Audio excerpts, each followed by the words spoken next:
Sengiyitholile iphinga baby. Thank you baby. Ngoba shame indodami, shame ingithande kaze kwafika egcineni. Ngisabuka indaba zenuki.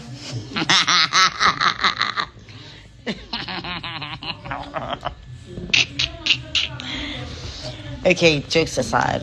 So ngeke ngize ngibambele umuntu uqobo. Ngiyayibukela nje indaba.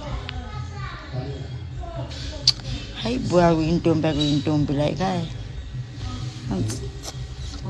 Hayi yanyiyo. Hello guys and welcome back to my YouTube channel. My name is Stella. Please do not forget to subscribe, like and also share this video. During her speech at Mampintsha's funeral, she said that her husband died without giving her his phone codes and password, you guys. So we all thought that she was just joking, as babes Wodumo has a sense of humor.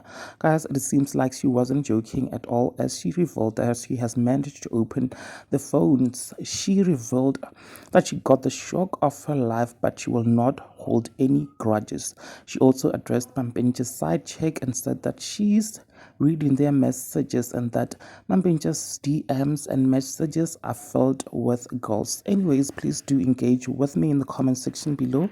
Also subscribe if you've not yet done so, because I will definitely see you on my next one. Bye.